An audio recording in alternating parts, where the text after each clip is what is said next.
களை எடுக்கிறாங்கன்னா யாரு? தீர்ப்பை யார் எழுதுறாங்களோ அவங்க தான் களை எடுப்பாங்க. சாண்டின்னு ஒருத்தன் தேடித்தானே வந்தீங்க.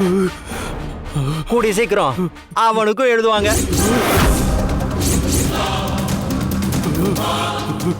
ஐயா, எங்களதான் அடிச்சு கொன்னீங்க.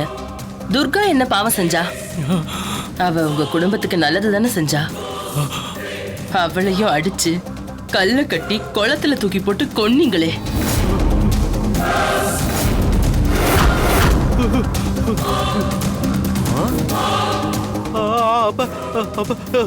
எங்க வீட்டுல இருக்கிற துர்கா அவ யாரு? அவளும் துர்கா தான்.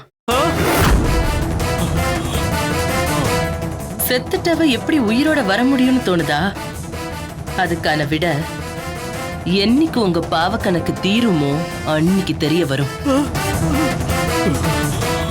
ஜமீன் முத்திரை பதிச்ச கோவில் சாவிய கொடுக்க எங்க பொண்ணு கூட உங்க வீட்டுக்கு வந்திருந்தா போல.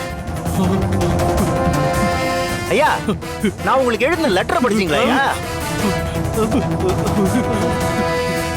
என்னமோயா, பாவத்தை செஞ்ச நீங்க உசுரோட இருக்கீங்க, எந்த பாவமும் செய்யாத நாங்க அநியாயமா உசுர விட்டோம். ஆனா உயிரா இருந்தாலும் நீங்க தினம் பழிச்சு செத்துட்டு இருக்கீங்க. செத்துட்டாலும் நாங்க சந்தோஷமா இருக்கோம்.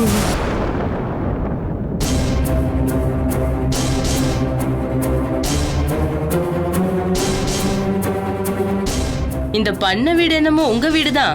ஆனா கடந்த 12 வருஷமா நாங்க தான் இங்க வாழ்ந்துட்டு இருக்கோம்.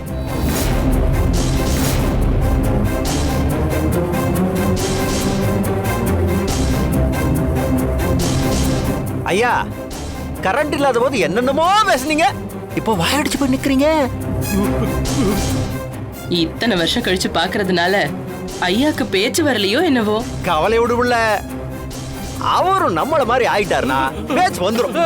என்ன சொல்ற? இன்னும் எத்தனை நாள் தான் இருக்க போறீங்க? சீக்கிரம் இவங்களும் நம்ம பக்கம் வந்துருவாங்க.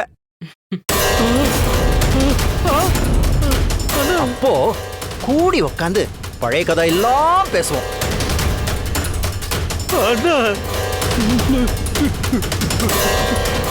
சரி சரி, இப்படியே எவ்வளவு நேரம் பேசிக்கிட்டு இருக்கிறது? ஐயாவுக்காக வாங்கி வச்சிருக்கிற ஒரு ஸ்பெஷல் கிஃப்ட் இருக்குல்ல, அதை போய் எடுத்துட்டு வா புள்ள. சரிங்க. வேணும்.